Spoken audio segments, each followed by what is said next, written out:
Howdy guys, Mac from Double Tap.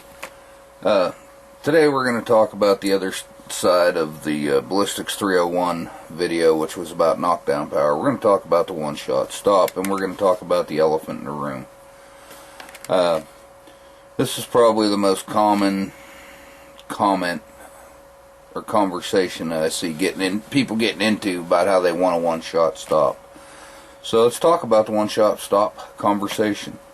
Throughout my ballistics video series, or comments,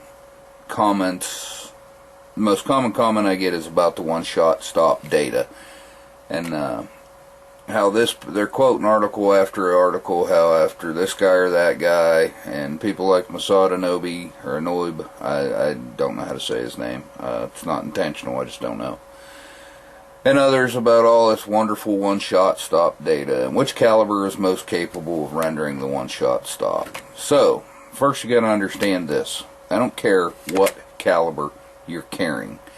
From 22 long rifle to 50 action express, anything in between, there are only 4 parts of the human body that can render an individual incapable of moving and give you the magical one-shot stop. It may not even happen instantaneously. It may take moments, seconds, maybe even a minute. And if you do not hit the heart, lungs, liver, or central nervous system with that bullet, it will be irrelevant what caliber you're using in a handgun caliber. Period. I don't care what bullshit story you tell me or what your buddy's friend's dog heard from the third cop down the... I don't care. You can shoot people in irrelevant body parts all day long. If they have the will to stay in the fight, they will stay in the fight. Period. Not going down that road anymore. There is no case ever of somebody being stopped with a handgun cartridge by being shot in an irrelevant body part unless it was they gave up. Nobody was rendered physically incapable of moving or dead by a non-vital shot. Never happened. Did they get shot, lay down on the ground and cry and give up? Maybe. If that's what you're going to bet your life on in a gunfight, you just need to get yourself put in a bubble. So with all that in mind, let's talk about the data. This is a chart of all the one-shot stop data that I could find after 4 months of searching and scouring the internet. There's the chart. It's pretty, isn't it? There's not one. Nobody collects that data. Nobody. Not the FBI, not the ATF, nobody. If they do, it's not public. Now, everybody is going to start, here's some data, and here's some data, and here's some data. I'm talking about a group of data. Nobody charts this. Nobody keeps track of the one-shot stop. Not in law enforcement, not in civilian world, nowhere. But I did dig into it a little bit more. First of all, we're talking about modern hollow points.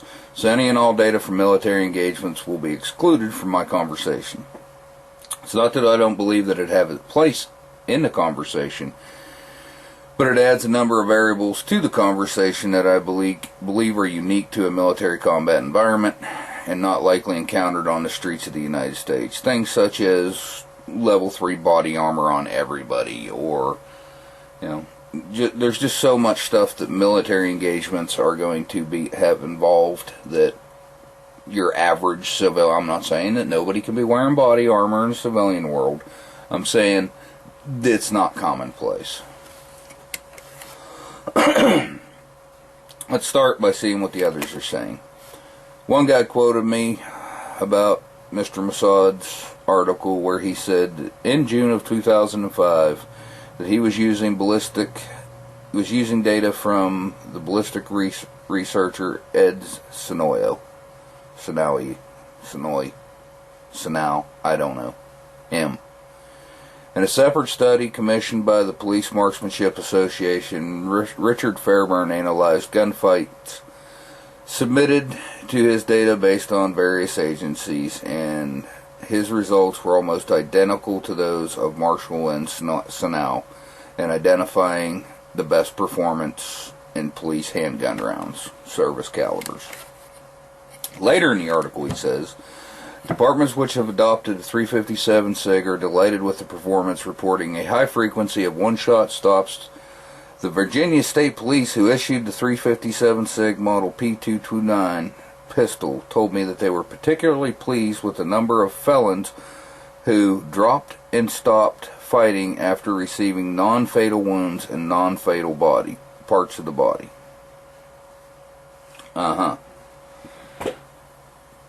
357 SIG.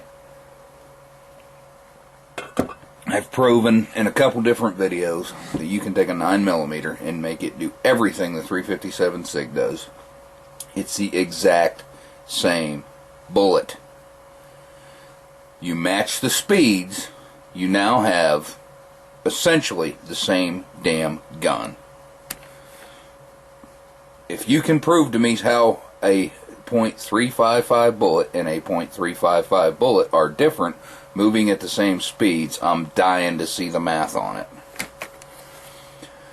Let's take a look at that. So I get to looking around about the Virginia State Police, and I find this quote. Virginia State Police has reported that attacking dogs have been stopped dead in their tracks by a single shot, whereas the former 147 grain 9mm duty rounds would require multiple shots to incapacitate the animals. So I looked at the reference again. Well, you know, the reference for that quote was Masada however you say his name. So start digging in a little bit deeper into this. After several more weeks of looking, I cannot find any good reliable data on shootings pre-2005 by Virginia State troopers. But we're going to say something for the record and to bring up some data from the Ballistics 301 video.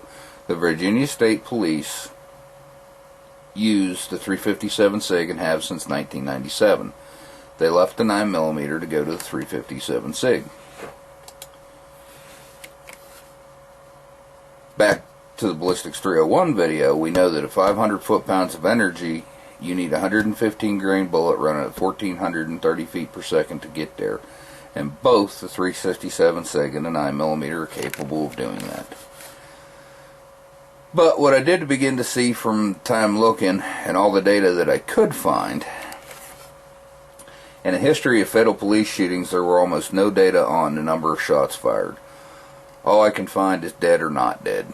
Now this has become almost an obsession for me at this point, to find the data to make this video as relevant as I can.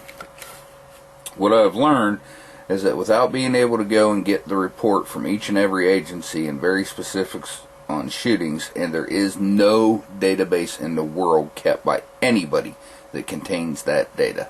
Nobody. So let's push on with what we know. Two men named Marshall and Sonoy had compiled a database of one-shot stop data from 1988 to 1986. This became the Bible to a lot of people, including Mr. Mossad Anobi, for a lot of time. However, as the years went on, the data was disproven, and the concepts that they tried to get out, that this round has a 98% one-shot stop rate, was disproven by their flawed model. The way they calculated their data was if a person was shot in the head with a .22 long rifle and died with one shot, now the .22 long rifle had a 100% one-shot stop rate from them. If a person was shot in the knee with a .44 Magnum and did not die, the .44 Magnum now had a 0% one-shot stop rating. That's their way of calculating their one-shot stop statistics. Anybody else see the flaw in that? The data was not calculated based on hits on the heart, lungs, liver, or central nervous system. It was based on if you were shot one time with a bullet, didn't matter what caliber it was, no matter where you were shot. If they shot you in your pinky toe and you didn't die, it would not matter if they shot you in your pinky toe with a 50 Browning machine gun. The 50 caliber BMG would now have a 0% one-shot stop rate. I could never cover all the data that I found in this video. It'd be hours or days long, probably, at that point. So, I'm going to take a look at 2011. And why 2011? This was the most complete data set that I could find, that I believe that the information I found was accurate and unbiased in its intent. Meaning, it was not there to prove a point, it was just data. In 2011, non-military law enforcement officers shot and killed 607 people nationwide. Now, here's a little side note.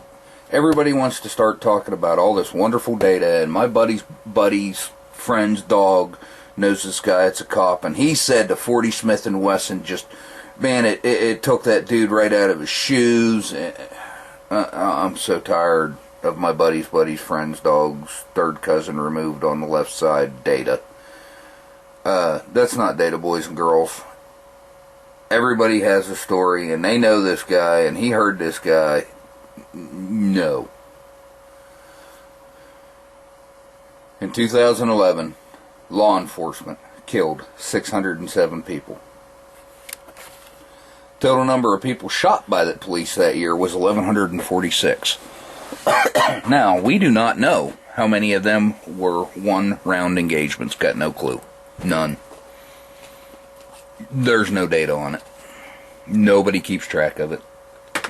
No, I did sit and go through every reference for all 1,146 of those particular year. One after another, after another, after another. What I found was probably 2/3 of the references, the articles from this or that news agency no longer existed on their web server. But of the 2/3, so again, this data is incomplete, and I admit that. I have no way to get that data. Nobody has any way to get that data that in the foreseeable future, with the references, with the resources available to rednecks with computers. Not gonna get it. Trust me, I've tried. You want to try, knock yourself out. But we're gonna say, for the sake of argument, and here's the other problem with this, back up a little bit, we don't know what calibers were used. We're going to assume that they're all service calibers, so it's 9, 40, 357 SIG, 10mm, 45 ACP. This still doesn't, this is all the cops and all the law enforcement agencies throughout the country. So, this is also going to have to include redneck departments that let their guys carry whatever they want to buy, so you probably have to involve 45 gap. I don't know what else you would involve, but I guess theoretically there could be 380 in there, or two. So 539 of the 1,146 people shot by cops did not die. We've got to take into consideration that no matter how many of those, let's say all 1,146 was one shot, which we know that's not true. Damn near half of them didn't die from one shot. We still don't know what caliber it is. After reading all the data and reports that I could get my hands on for the number of confirmed one-shot stops in 2011 that I could confirm by reading it my damn self was 11. 11. 11 out of 607. That's also 11 out of 1,146 total shootings. It's less than 1% one-shot stop rate. 9, 40, 357 SIG, 4, all of them. Now, I'm sure there's some wheel guns in there. There's got to be somebody got shot with 357 Magnum. Remember, of those 11 that I can find that were for sure one-stop shops, we have no idea what caliber was used. 4 of those 11 people that were shot once and died were shot in the back running away, or shot by mistake. These are the only people, incidentally, that should have high-capacity magazines as law enforcement. Of according to the left-wing nut jobs. Anyway, wrong video. My point is this. There's not enough reliable data out there for me, you, or anyone else to make a judgment on what is capable of making a reliable and consistent one-shot stop.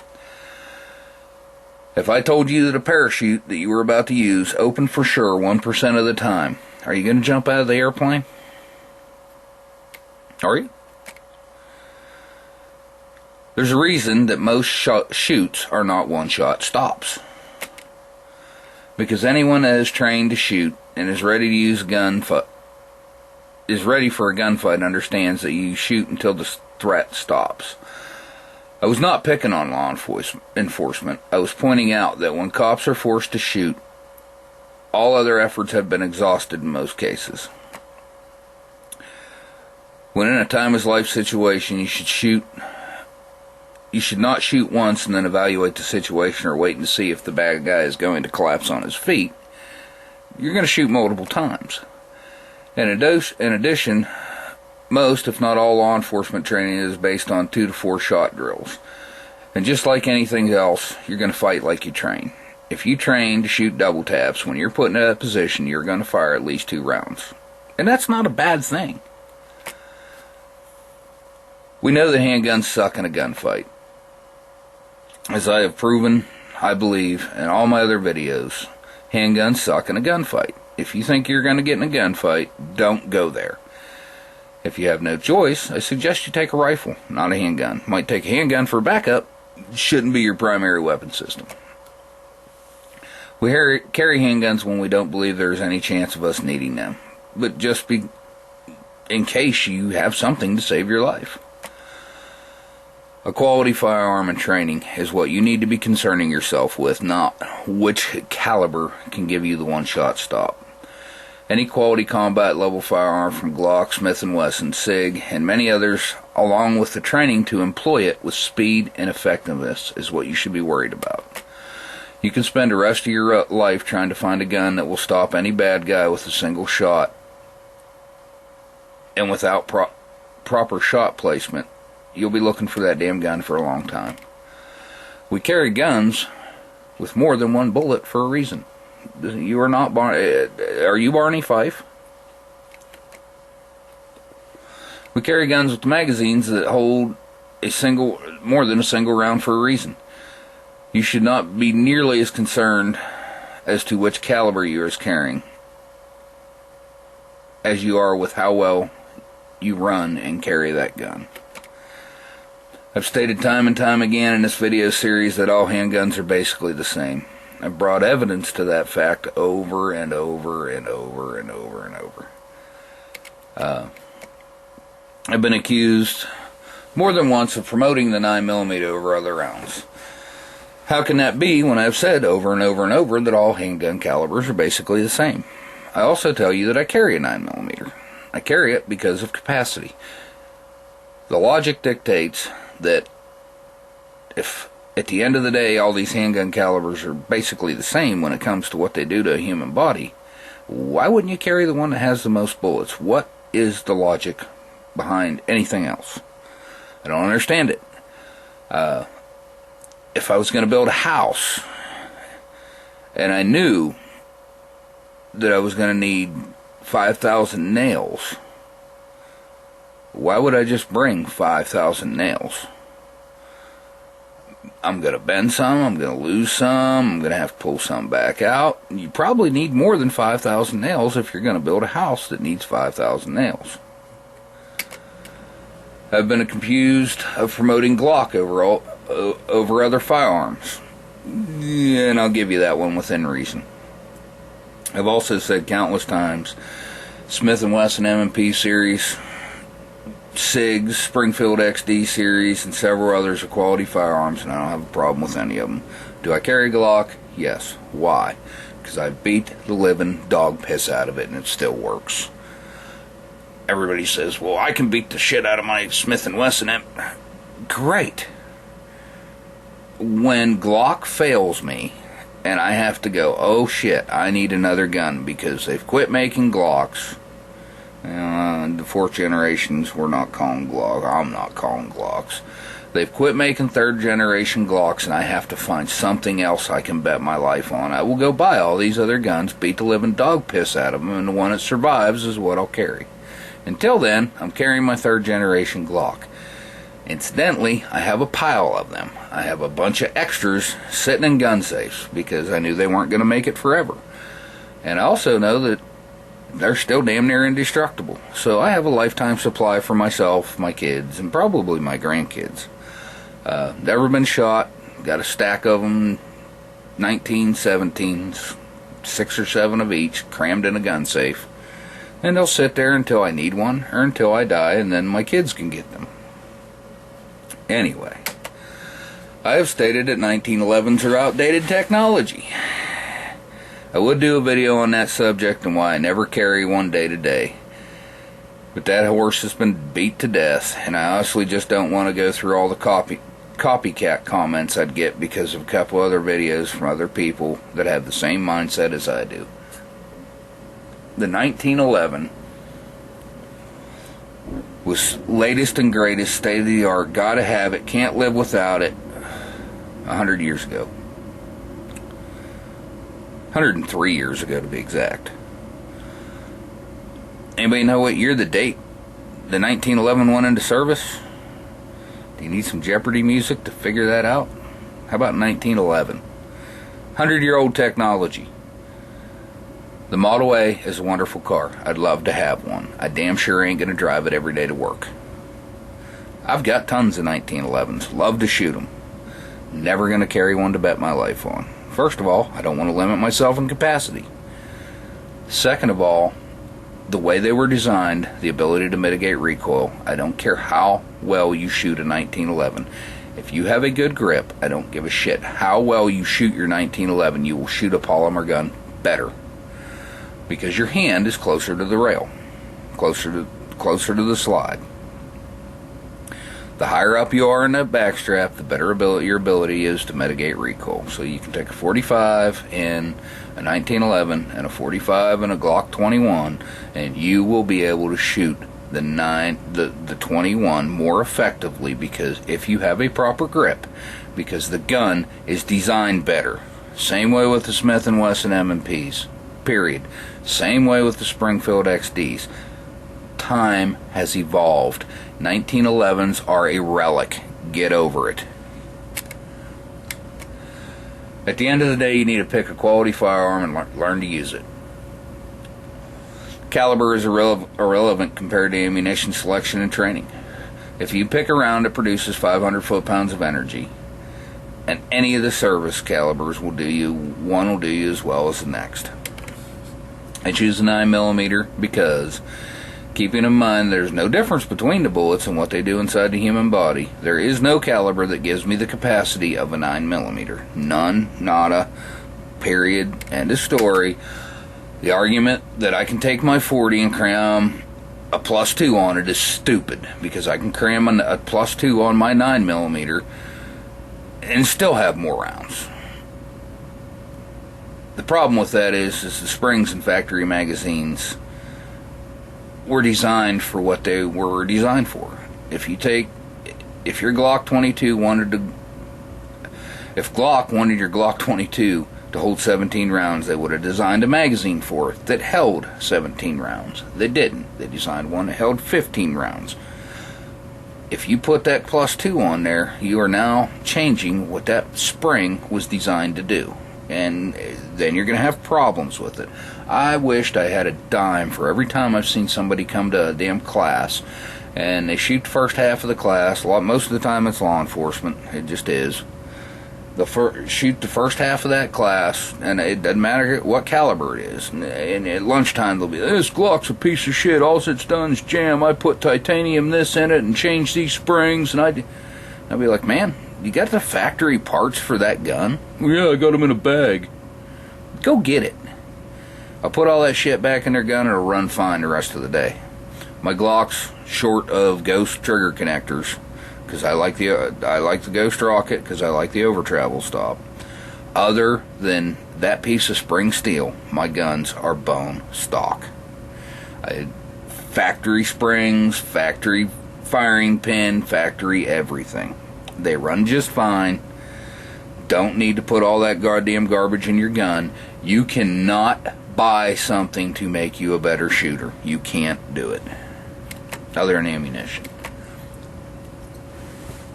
A gun is a tool, you are the weapon. I can pick up any handgun from any manufacturer and deploy it effectively. Sight alignment, trigger control, and a good grip are the key. You cannot buy anything to make you a better shooter other than training and ammunition. There's no latest and greatest state-of-the-art, gotta have it, can't live without it, add-on that you can put on your gun to make you a better shooter. Time, practice, and training are the key to surviving a gunfight. If you want to rely on luck because this person or that person used a gun with no training, came out on the top of it, then do it. I don't want to hear about it. If you want to carry a gun that Mossad Anubi is carrying, knock yourself out. The only thing that is going to get you is a quality firearm, because I'm pretty sure that that guy is not going to carry a piece of junk. But please, stop qualifying your statements based on what somebody else does. It shows that you're not capable of thinking on your own, and you have to use somebody else's knowledge to make your own decisions.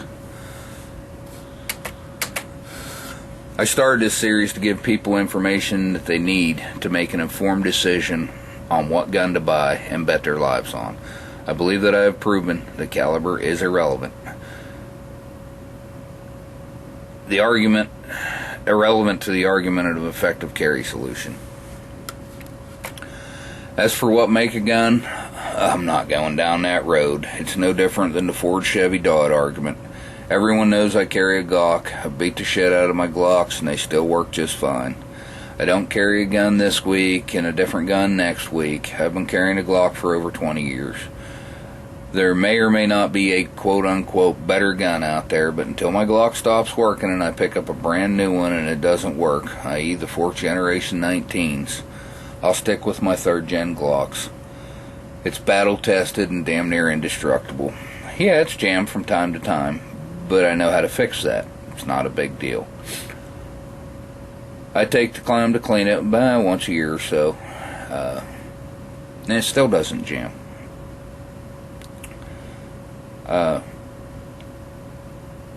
Quality firearm, no matter who makes it, trained to use it is what you need. This may or may not be the last video in this series. Please like, share, and subscribe. I appreciate you guys watching. And like I said, this may or may not be the end of this video series. We'll see what other kind of arguments come down the road. But thanks for watching, guys, and we'll see you next trip.